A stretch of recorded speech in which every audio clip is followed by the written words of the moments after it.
ನಮಸ್ಕಾರ ಸ್ನೇಹಿತರೆ, Kannada real pack ಚಾನಲ್ಗೆ ಸ್ವಾಗತವನ್ನು ಕೋರುತ್ತಾ ಸ್ನೇಹಿತರೆ, ಈ ಒಂದು ವಿಡಿಯೋದಲ್ಲಿ ಪ್ರಚಲಿತ ಘಟನೆಗಳಿಗೆ ಸಂಬಂಧಿಸಿದ ವಿವಿಧ ಸ್ಪರ್ಧಾತ್ಮಕ ಪರೀಕ್ಷೆಗಳಲ್ಲಿ ಕೇಳಬಹುದಾದಂತಹ ಪ್ರಶ್ನೋತ್ತರಗಳನ್ನು ಈ ವಿಡಿಯೋದಲ್ಲಿ ನೀಡಲಾಗುತ್ತದೆ. ಸ್ನೇಹಿತರೆ, ಈ ವಿಷಯಗಳನ್ನು ನೀವು ತಿಳಿದುಕೊಳ್ಳಬೇಕಂದ್ರೆ ವಿಡಿಯೋವನ್ನು ಕೊನೆಯವರೆಗೂ ನೋಡಿ ಮತ್ತು ಒಂದು ಲೈಕನ್ನು ನೀಡುವುದರ ಮೂಲಕ ನಮಗೆ ಇನ್ನೂ ಹೆಚ್ಚಿನ ವಿಡಿಯೋಗಳನ್ನು ಮಾಡಲು ಪ್ರೋತ್ಸಾಹಿಸಬಹುದು. ಬನ್ನಿ ವಿಡಿಯೋವನ್ನು ಶುರು ಮಾಡೋಣ. ವಿಶ್ವದ ಮೊದಲ ಶಸ್ತ್ರಸಜ್ಜಿತ ಡ್ರೋನ್ ಬೋಟ್ ಅನ್ನು ಯಶಸ್ವಿಯಾಗಿ ಪರೀಕ್ಷಿಸಿದ ದೇಶ ಯಾವುದು? ಉತ್ತರ: ಚೀನಾ ದೇಶವು ಮೊದಲು ಶಸ್ತ್ರಸಜ್ಜಿತ ಡ್ರೋನ್ ಬೋಟನ್ನು ಯಶಸ್ವಿಯಾಗಿ ಪರೀಕ್ಷಿಸಿರುತ್ತದೆ. ಬ್ಯಾಡ್ಮಿಂಟನ್ ವಿಶ್ವ ಫೆಡರೇಷನ್ನ ಹೆಡ್ ಕ್ವಾರ್ಟರ್ಸ್ ಎಲ್ಲಿದೆ? ಉತ್ತರ: ಕೌಲಾಲಂಪುರ. ಆಧಾರ್ ಸಂಖ್ಯೆಗೆ ಸಂಬಂಧಿಸಿರುವ QSAMನಲ್ಲಿ ಎಂ ಎಂದರೆ ಏನು?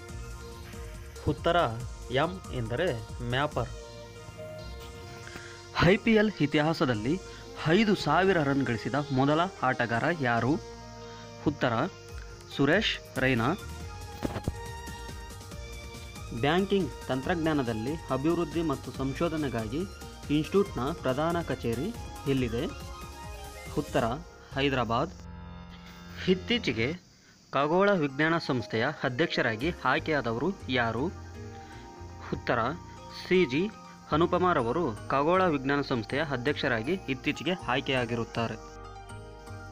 ಏಷ್ಯಾದಲ್ಲೇ ಅತಿ ದೊಡ್ಡ ವಿದ್ಯುತ್ ಸಂಗ್ರಹಣಾ ವ್ಯವಸ್ಥೆಯನ್ನು ಅಭಿವೃದ್ಧಿಪಡಿಸಲು ಯಾವ ಕಂಪನಿಯು ಸಮರ್ಥಿಸಿದೆ? ಉತ್ತರ: ಟೆಸ್ಲಾ. ಪೋಸ್ಟ್ ಆಫೀಸ್ನಲ್ಲಿ ಉಳಿತಾಯ ಖಾತೆ ತೆರೆಯಲು ಅಗತ್ಯವಿರುವ ಕನಿಷ್ಠ ಮೊತ್ತವೇನು? ಉತ್ತರ: 20 ರೂಗಳು ಮಿನಿಮಮ್ ಬ್ಯಾಲೆನ್ಸ್. ಇಟಲಿಯ ಕರೆನ್ಸಿ ಯಾವುದು? ಉತ್ತರ: ಇಟಲಿಯ ಕರೆನ್ಸಿ ಯೂರೋ. ಬರೋಡಾ ಕಿಸಾನ್ ಎಂಬ ಕೃಷಿ ವೇದಿಕೆಯನ್ನು ಯಾವ ಬ್ಯಾಂಕ್ ಅಭಿವೃದ್ಧಿಪಡಿಸುತ್ತದೆ? ಉತ್ತರ: ಬ್ಯಾಂಕ್ ಆಫ್ ಬರೋಡಾ. 2019ರ 12ನೇ ಏಷ್ಯನ್ ಏರ್ಗನ್ ಚಾಂಪಿಯನ್ಶಿಪ್ ಯಾವ ನಗರದಲ್ಲಿ ನಡೆಯಿತು? ಉತ್ತರ: ತೈಪೈ.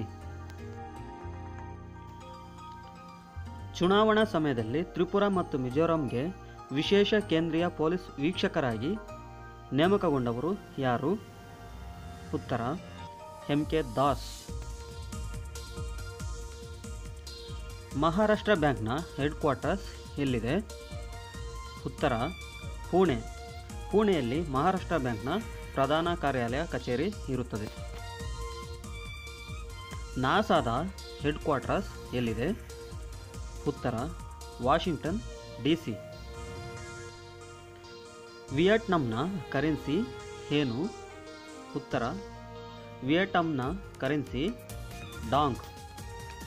ಭಾರತದ ಚುನಾವಣಾ ಆಯೋಗದಿಂದ ಪಶ್ಚಿಮ ಬಂಗಾಳಕ್ಕೆ ವಿಶೇಷ ವೀಕ್ಷಕರಾಗಿ ನೇಮಕಗೊಂಡವರು ಯಾರು? ಅದೇ ಸ್ಪೆಷಲ್ ಅಬ್ಸರ್ವರ್ ಅಂತ ಕರೆಯುತ್ತಾರೆ. ಉತ್ತರ: ಅಜಯ್ ವಿ ನಾಯಕ್. ಯಾವ ಸಾಮಾನ್ಯ ವಿಮಾ ಕಂಪನಿಯು ಇತ್ತೀಚೆಗೆ ISO 31,000 ಪ್ರಮಾಣೀಕರಣವನ್ನು ಪಡೆಯಿತು? ಉತ್ತರ: ಚೋಳಮಂಡಲಂ MS ಜನರಲ್ ಇನ್ಶೂರೆನ್ಸ್ ಕಂಪನಿಯು ಇತ್ತೀಚೆಗೆ ISO 31,000 ಪ್ರಮಾಣೀಕರಣವನ್ನು ಪಡೆದಿರುತ್ತದೆ. ನೇಪಾಲಿ SAT-1 ಎಂಬ ಹೆಸರಿನ ಮೊದಲ ಉಪಗ್ರಹವನ್ನು ಯಾವ ದೇಶವು ಪ್ರಾರಂಭಿಸಿತು? ಉತ್ತರ: ಇಲ್ಲಿ ನೇಪಾಲಿ SAT ಎಂಬ ಉಪಗ್ರಹದ ಹೆಸರಿನಲ್ಲಿಯೇ ಆ ದೇಶದ ಹೆಸರಿದೆ. ಉತ್ತರ: ನೇಪಾಳ. 2020ರಲ್ಲಿ G20 ಶೃಂಗಸಭೆಯನ್ನು ಆಯೋಜಿಸುವ ದೇಶ ಯಾವುದು? ಉತ್ತರ: ಸೌದಿ ಅರೇಬಿಯಾ. ಬ್ಯಾಂಕ್ ಆಫ್ ಬರೋಡಾದ ಹೆಡ್ ಕ್ವಾರ್ಟರ್ಸ್ ಎಲ್ಲಿದೆ? ಉತ್ತರ: ವಡೋದರ. ಮಾಲಿ ರಾಜಧಾನಿ ಯಾವುದು? ಉತ್ತರ: ಬಮಾಕೊ. ಸ್ಮಾರಕಗಳು ಈ ವರ್ಷದ ಇಂಟರ್ನ್ಯಾಷನಲ್ ಡೇ ಥೀಮ್ ಏನು? ಉತ್ತರ: ರೂರಲ್ ಲ್ಯಾಂಡ್ಸ್ಕೇಪ್ಸ್. ರಾಯಲ್ ಸೊಸೈಟಿಯ ಫೆಲೋಗೆ ಆಯ್ಕೆಯಾದ ಮೊದಲ ಭಾರತೀಯ ಮಹಿಳೆ ಯಾರು? ಉತ್ತರ: ಗಗನ್ದೀಪ್ ಕಾಂಗ್. ಡಚ್ ಬ್ಯಾಂಕ್ಗೆ ಭಾರತಕ್ಕೆ ಮುಖ್ಯ ಕಾರ್ಯನಿರ್ವಾಹಕ ಅಧಿಕಾರಿಯಾಗಿ ನೇಮಕಗೊಂಡವರು ಯಾರು? ಉತ್ತರ: ಕೌಶಿಕ್ ಶಪರಿಯಾ. ದೆಹಲಿ ಹಾಕಿ ಅಸೋಸಿಯೇಷನ್ನ ಉಪ ಅಧ್ಯಕ್ಷರಾಗಿ ನೇಮಕಗೊಂಡವರು ಯಾರು? ಉತ್ತರ ಗುರ್ಸಿರಾನ್ ಸಿಂಗ್. ಯಾವ ದೇಶದ ಮೊದಲ ಉಪಗ್ರಹ ರಾವಣ ಒಂದನ್ನು ಪ್ರಾರಂಭಿಸಿತು? ಉತ್ತರ ಶ್ರೀಲಂಕಾ. ಇತ್ತೀಚೆಗೆ ಚುನಾವಣಾ ಆಯೋಗ ಚುನಾವಣೆಯಲ್ಲಿ ಮತದಾರರ ನೈಜ ಸಮಯ ಲಭ್ಯತೆಗೆ ಯಾವ ಅರ್ಜಿಯನ್ನು ಪ್ರಾರಂಭಿಸಿತು? ಉತ್ತರ ವೋಟರ್ ಟರ್ನ್ಔಟ್. ಹಣದ ದುರುಪಯೋಗದ ಆಧಾರದ ಮೇಲೆ ಚುನಾವಣಾ ಆಯೋಗವು ಮತದಾನವನ್ನು ಎಲ್ಲಿ ರದ್ದುಪಡಿಸಿದೆ? ಉತ್ತರ ತಮಿಳುನಾಡಿನ ವೇಲೂರು. ಏಪ್ರಿಲ್ 12, 2019 ಪ್ರಧಾನಮಂತ್ರಿ ನರೇಂದ್ರ ಮೋದಿ ಅವರ ಉನ್ನತ ಆದೇಶವನ್ನು ಯಾವ ರಾಷ್ಟ್ರ ಗೌರವಿಸಿತು? ಉತ್ತರ ರಷ್ಯಾ. ಇಂಡಿಯನ್ ಫ್ಲೀಟ್ ರಿವ್ಯೂ 2019 ಯಾವ ದೇಶದಲ್ಲಿ ಭಾರತೀಯ ಹಡಗುಗಳು ಭಾಗವಹಿಸುತ್ತಿವೆ? ಉತ್ತರ ಚೀನಾ. ಇತ್ತೀಚೆಗೆ ಚೀನಾದ ಕಾರ್ಯಾಚರಣೆಗಳನ್ನು ಸ್ಥಗಿತಗೊಳಿಸುವ ಯೋಜನೆಗಳನ್ನು ಯಾವ ಕಂಪನಿಯು ಘೋಷಿಸಿತು? ಉತ್ತರ ಅಮೆಜಾನ್. ಜೈದೀಪ್ ಸರ್ಕಾರ್ ಅವರು ಭಾರತದ ಮುಂದಿನ ಹೈ ಕಮಿಷನರ್ ಆಗಿ ಯಾವ ದೇಶಕ್ಕೆ ನೇಮಕಗೊಂಡಿದ್ದಾರೆ? ಉತ್ತರ ದಕ್ಷಿಣ ಆಫ್ರಿಕಾ.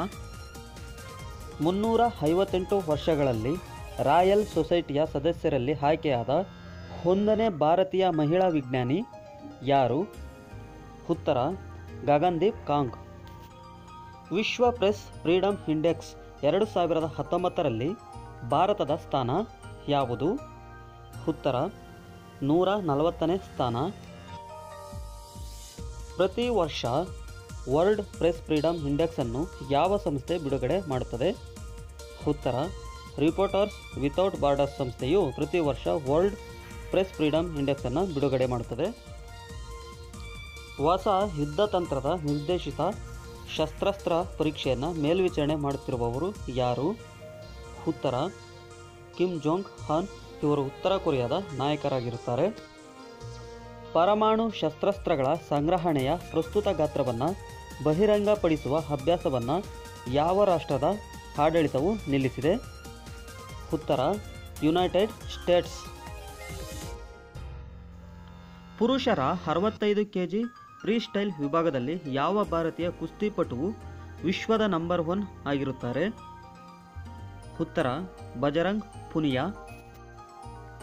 ಶ್ರೀಲಂಕಾ ತನ್ನ ಮೊದಲ ಉಪಗ್ರಹವನ್ನು ಪ್ರಾರಂಭಿಸಿದೆ. ಅದರ ಹೆಸರು ಏನು? ಉತ್ತರ ಶ್ರೀಲಂಕಾ ಪ್ರಾರಂಭಿಸಿದ ಮೊದಲ ಉಪಗ್ರಹ ರಾವಣ 1. ಲೋಕಸಭಾ ಚುನಾವಣೆಗಳ 2019 ಏಪ್ರಿಲ್ 18, 2019 ಎಷ್ಟು ಮತಕ್ಷೇತ್ರಗಳಲ್ಲಿ ನಡೆಯಿತು? ಉತ್ತರ 95 ಮತಕ್ಷೇತ್ರಗಳು. ಪ್ರತಿ ವರ್ಷ ವಿಶ್ವ ಪರಂಪರೆಯ ದಿನವನ್ನು ಯಾವಾಗ ಆಚರಿಸುತ್ತಾರೆ? ಉತ್ತರ ಏಪ್ರಿಲ್ 18 ವಿಶ್ವ ಪರಂಪರೆಯ ದಿನವನ್ನಾಗಿ ಆಚರಿಸುತ್ತಾರೆ.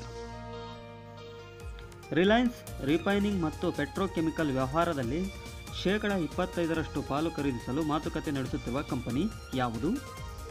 ಉತ್ತರ ಸೌದಿ ಅರೇಬಿಯಾದ ಅರಾಮ್ಕೋ. ರಾಷ್ಟ್ರೀಯ ನಾಗರಿಕ ಸೇವಾ ದಿನಾಚರಣೆಯನ್ನು ಡ್ಯಾಶ್ ರಂದು ಆಚರಿಸಲಾಗುತ್ತದೆ? ಉತ್ತರ ಏಪ್ರಿಲ್ 21 ರಾಷ್ಟ್ರೀಯ ನಾಗರಿಕ ಸೇವಾ ದಿನಾಚರಣೆಯನ್ನು ಆಚರಿಸಲಾಗುತ್ತದೆ. ವರ್ಲ್ಡ್ ಅರ್ತ್ ಡೇ 2019 ಥೀಮ್ ಯಾವುದು? ಉತ್ತರ ಪ್ರೊಟೆಕ್ಟ್ ಅವರ್ ಸ್ಪೇಸಿಸ್. 2019 ನೌಕಾ ಕಮಾಂಡರ್ಗಳ ಕಾನ್ಫರೆನ್ಸ್ ಮೊದಲ ಆವೃತ್ತಿ ಎಲ್ಲಿ ನಡೆಯಲಿದೆ? ಉತ್ತರ ದೆಹಲಿ. ಯಾವ ಭಾರತೀಯ ಸಂಶೋಧನಾ ತಂಡವು ಜೀವಕೋಶಗಳಿಗೆ ಪ್ರೋಟೀನ್ ಅನ್ನು ನೇರವಾಗಿ ನೀಡುತ್ತಿದೆ? ಉತ್ತರ ಭಾರತೀಯ ವಿಜ್ಞಾನ ಸಂಸ್ಥೆ. ಏಷ್ಯನ್ ಅಥ್ಲೆಟಿಕ್ಸ್ ಚಾಂಪಿಯನ್ಶಿಪ್ 2019 ಎಲ್ಲಿ ನಡೆಯಿತು? ಉತ್ತರ ಕಾತಾರ್. 23ನೇ ಏಷ್ಯಾದ ಅಥ್ಲೆಟಿಕ್ಸ್ ಚಾಂಪಿಯನ್ಶಿಪ್ನಲ್ಲಿ ಪುರುಷರ 400 ಮೀಟರ್ ಫೈನಲ್ ತಲುಪಿದ ಕೇರಳದ ಆರೋಗ್ಯ ರಾಜೀವ್ ಮತ್ತು ಹಾಲಿ ಚಾಂಪಿಯನ್ ಮೊಹಮ್ಮದ್ ಅನಸ್ ಅವರು ಯಾವ ರಾಜ್ಯದವರು? ಉತ್ತರ ತಮಿಳುನಾಡು. ಕಾತಾರ್ನಲ್ಲಿ ನಡೆದ 23ನೇ ಏಷ್ಯನ್ ಅಥ್ಲೆಟಿಕ್ಸ್ ಚಾಂಪಿಯನ್ಶಿಪ್ನಲ್ಲಿ ಮಹಿಳಾ ಜಾವ್ಲಿನ್ ಥ್ರೋನಲ್ಲಿ ಬೆಳ್ಳಿ ಪದಕ ಗೆದ್ದವರು ಯಾರು? ಉತ್ತರ ಹನುರಾಣಿ. ಏಪ್ರಿಲ್ 20 ಡ್ಯಾಶ್ ದಿನವಾಗಿ ಆಚರಿಸಲಾಗುತ್ತದೆ? ಉತ್ತರ ಚೀನಿ ಭಾಷಾ ದಿನ. ಬಾಹ್ಯಾಕಾಶದಲ್ಲಿ ಪತ್ತೆಯಾದ ಮೊದಲ ಅಣುವಿನ ಹೆಸರೇನು? ಉತ್ತರ helium hydroxide ion. Saudi Arabia ಭಾರತೀಯ ಹಜ್ ಯಾತ್ರಿಕರ ಕೋಟವನ್ನು ಡ್ಯಾಶ್ ಲಕ್ಷಕ್ಕೆ ಹೆಚ್ಚಿಸುತ್ತದೆ? ಉತ್ತರ 2 ಲಕ್ಷ. ಏಪ್ರಿಲ್ 21, 2019ರಂದು ಈಸ್ಟರ್ ಸಂದರ್ಭದಲ್ಲಿ ಅದರ ಚರ್ಚುಗಳು ಮತ್ತು ಐಷಾರಾಮಿ ಹೋಟೆಲ್ಗಳ ಮೂಲಕ ಆತ್ಮಹತ್ಯೆ ಬಾಂಬ್ ಸ್ಫೋಟಕಗಳು ಸಿಲುಕಿದ ನಂತರ ದೇಶಾದ್ಯಂತ ತುರ್ತು ಸ್ಥಿತಿಯನ್ನು ಘೋಷಿಸಿದ ರಾಷ್ಟ್ರ ಯಾವುದು? ಉತ್ತರ ಶ್ರೀಲಂಕಾ. ಏಷ್ಯನ್ ಅಥ್ಲೆಟಿಕ್ಸ್ ಚಾಂಪಿಯನ್ಶಿಪ್ನ 23ನೇ ಆವೃತ್ತಿಯನ್ನು ಯಾವ ನಗರವು ಆಯೋಜಿಸುತ್ತಿದೆ? ಉತ್ತರ ಕಾತಾರ್ನ ದೋಹಾದಲ್ಲಿ.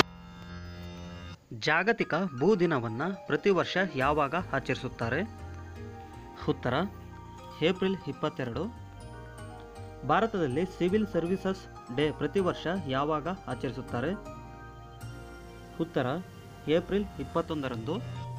ಗೋವಾ ಕರಾವಳಿಯಲ್ಲಿ ಮೇ 2019ರಲ್ಲಿ ಭಾರತ ಮತ್ತು ಯಾವ ದೇಶವು ವರುಣ ವ್ಯಾಯಾಮವನ್ನು ನಡೆಸುವುದು? ಉತ್ತರ ಫ್ರಾನ್ಸ್. ವಿವಿಧ ಯೋಜನೆಗಳಿಗಾಗಿ ಎಕ್ಸಿಮ್ ಬ್ಯಾಂಕ್ ರುವಾಂಡಕ್ಕೆ ಎಷ್ಟು ಮೊತ್ತವನ್ನು ನೀಡಲಾಗುತ್ತಿದೆ? ಉತ್ತರ USD 266.60 ಮಿಲಿಯನ್. ರೈಲ್ವೆ ಬೋರ್ಡ್ ಅಂದರೆ ಮೆಟೀರಿಯಲ್ ಡಿಪಾರ್ಟ್ಮೆಂಟ್ನ ಸದಸ್ಯರಾಗಿ ಯಾರು ಅಧಿಕಾರ ವಹಿಸಿಕೊಂಡರು? ಉತ್ತರ VP ಪಟಕ್. ಮಧ್ಯರಾತ್ರಿಯ ಸೂರ್ಯಭೂಮಿ ಎಂದು ಕರೆಯಲ್ಪಡುವ ದೇಶ ಯಾವುದು? ಉತ್ತರ ನಾರ್ವೆ. ಸೂರ್ಯನಿಂದ ದೂರದಲ್ಲಿರುವ ಗ್ರಹ ಯಾವುದು? ಉತ್ತರ ನೆಪ್ಚೂನ್. ಶೀತ ಗ್ರಹದ ಒಂದು ಉದಾಹರಣೆ? ಉತ್ತರ ಯುರೇನಸ್. ಸೂರ್ಯನ ಸುತ್ತ ಒಂದು ಸುತ್ತು ಸುತ್ತಲು ಗುರುಗ್ರಹ ಎಷ್ಟು ಸಮಯ ತೆಗೆದುಕೊಳ್ಳುತ್ತದೆ? ಉತ್ತರ 12 ವರ್ಷಗಳು. ಹಾರ್ಡನ್ಸ್ ಫ್ಯಾಕ್ಟರಿ ಬೋರ್ಡ್ನ ಅಧ್ಯಕ್ಷರಾಗಿ ನೇಮಕಗೊಂಡವರು ಯಾರು? ಉತ್ತರ ಸೌರಭ್ ಕುಮಾರ್. ರಾಷ್ಟ್ರೀಯ ಉದ್ಯಮಶೀಲತೆ ಪ್ರಶಸ್ತಿಗಳ 3ನೇ ಆವೃತ್ತಿ ಯಾವ ಸಚಿವಾಲಯವು ಆಯೋಜಿಸಿದೆ? ಉತ್ತರ ಕೌಶಲ್ಯ ಅಭಿವೃದ್ಧಿ ಮತ್ತು ವಾಣಿಜ್ಯೋದ್ಯಮದ ಸಚಿವಾಲಯ. ಯಾವ ದಿನಾಂಕದಂದು 2018ರ ವಿಶ್ವ ಬ್ರೈಲ್ ಡೇ ಇತ್ತೀಚೆಗೆ ಆಚರಿಸಲ್ಪಟ್ಟಿದೆ? ಉತ್ತರ ಜನವರಿ 4ರಂದು. ನ್ಯಾಷನಲ್ ಜಿಯೋಸ್ಪೇಷಿಯಲ್ ಪ್ರಶಸ್ತಿ 2017 ಯಾರಿಗೆ ನೀಡಲಾಗಿದೆ? ಉತ್ತರ ಜಯಂತ್ ಕುಮಾರ್ ಘೋಷ್. 2019ರ ಭಾರತೀಯ ಪನೋರಮಾ ಫಿಲಂ ಫೆಸ್ಟಿವಲ್ ನಡೆಯುವ ಸ್ಥಳ ಯಾವುದು? ಉತ್ತರ ನವದೆಹಲಿ. ಇತ್ತೀಚೆಗೆ LICಯ ಅಧ್ಯಕ್ಷರಾಗಿ ನೇಮಕಗೊಂಡವರು ಯಾರು? ಉತ್ತರ ಹೇಮಂತ್ ಭಾರ್ಗವ. 2018ರಲ್ಲಿ ಆರ್ಕಿಯಾಲಜಿಕಲ್ ಸರ್ವೆ ಆಫ್ ಇಂಡಿಯಾ ಅಂದರೆ ASIಯಿಂದ ರಾಷ್ಟ್ರೀಯ ಪ್ರಾಮುಖ್ಯತೆಯ ಸ್ಮಾರಕಗಳು ಯಾವುವು? ಉತ್ತರ ರಾಜಸ್ಥಾನದ ನಿಮ್ರನ್ ಬಾವೋರಿ, ಆಗ್ರಾದಲ್ಲಿ ಆಗಾ ಖಾನ್ ಹವೇಲಿ, ನಾಗಪುರದ ಹಳೆಯ ಹೈಕೋರ್ಟ್ ಬಿಲ್ಡಿಂಗ್. ಪಾಕಿಸ್ತಾನದ ಹೊಸ ಮುಖ್ಯ ನ್ಯಾಯಾಧೀಶರಾಗಿ ನೇಮಕಗೊಂಡವರು ಯಾರು? ಉತ್ತರ ಆಸಿಫ್ ಸಯೀದ್ ಕೋಸಾ. ಸ್ನೇಹಿತರೆ, ಇವಿಷ್ಟು ಪ್ರಚಲಿತ ಘಟನೆಗಳಿಗೆ ಸಂಬಂಧಿಸಿದ ಪ್ರಮುಖ ಪ್ರಶ್ನೋತ್ತರಗಳಾಗಿರುತ್ತವೆ. ಇನ್ನು ನಮ್ಮ ಹಿಂದಿನ ಅಂದರೆ 162ನೆಯ ಸಾಮಾನ್ಯ ಜ್ಞಾನ ಅಂದರೆ ಕರೆಂಟ್ ಅಫೇರ್ಸ್ಗೆ ಸಂಬಂಧಿಸಿದ ವಿಡಿಯೋದಲ್ಲಿ ನಿಮಗೆ ಒಂದು ಪ್ರಶ್ನೆಯನ್ನು ಕೇಳಲಾಗಿತ್ತು. ಆ ಪ್ರಶ್ನೆ ಏನು ಮತ್ತು ಉತ್ತರವೇನು ಎಂಬುದನ್ನು ನೋಡೋಣ. ಪ್ರಶ್ನೆ ಹೀಗಿದೆ: ರೆಡ್ ಬಸ್ನ ಬ್ರ್ಯಾಂಡ್ ಅಂಬಾಸಿಡರ್ ಆಗಿ ನೇಮಕಗೊಂಡವರು ಯಾರು? ಉತ್ತರ ಮಹೇಂದ್ರ ಸಿಂಗ್ ಧೋನಿ.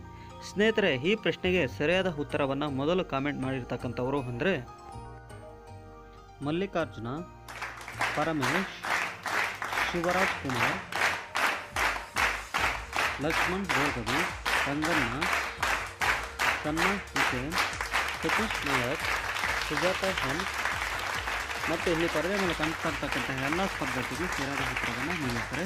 ಉತ್ತರವನ್ನು ನೀಡಿದ ಮತ್ತು ಉತ್ತರವನ್ನು ನೀಡಲು ಪ್ರಯತ್ನಿಸಿದ ಎಲ್ಲ ಸ್ಪರ್ಧಾರ್ಥಿಗಳಿಗೂ ಧನ್ಯವಾದಗಳನ್ನು ತಿಳಿಸುತ್ತಾ, ಸ್ನೇಹಿತರೆ, ಈ ವಿಡಿಯೋದ ಪ್ರಶ್ನೆ ಹೀಗಿದೆ: 2019ರ ಏಪ್ರಿಲ್ 21ರಂದು ಈಸ್ಟರ್ ಸಂದರ್ಭದಲ್ಲಿ ಅದರ ಚರ್ಚುಗಳು ಮತ್ತು ಐಷಾರಾಮಿ ಹೋಟೆಲ್ಗಳ ಮೂಲಕ ಆತ್ಮಹತ್ಯಾ ಬಾಂಬ್ ಸ್ಫೋಟಗಳು ಸಿಲುಕಿದ ನಂತರ ದೇಶಾದ್ಯಂತ ತುರ್ತು ಸ್ಥಿತಿಯನ್ನು ಘೋಷಿಸಿದ ರಾಷ್ಟ್ರ ಯಾವುದು? ಸ್ನೇಹಿತರೆ, ಈ ಪ್ರಶ್ನೆಗೆ ಯಾರು ಸರಿಯಾದ ಉತ್ತರವನ್ನು ನೀಡ್ತಾರೋ ಅಂದರೆ ಕಾಮೆಂಟ್ ಬಾಕ್ಸ್ನಲ್ಲಿ ಬರುತ್ತಾರೋ ಅಂಥವರ ಹೆಸರನ್ನು ನಮ್ಮ ಮುಂದಿನ ಪ್ರಚಲಿತ ಘಟನೆಗಳಿಗೆ ಸಂಬಂಧಿಸಿದ ಸಾಮಾನ್ಯ ಜ್ಞಾನದ ವಿಡಿಯೋಗಳಲ್ಲಿ ಪ್ರಕಟಿಸಲಾಗುತ್ತದೆ. ಸ್ನೇಹಿತರೆ, ಈ ವಿಡಿಯೋ ನಿಮಗೆ ಇಷ್ಟವಾಗಿದ್ದಲ್ಲಿ ಒಂದು ಲೈಕನ್ನು ನೀಡುವುದರ ಮೂಲಕ ನಮಗೆ ಪ್ರೋತ್ಸಾಹಿಸಬಹುದು. ಧನ್ಯವಾದಗಳು.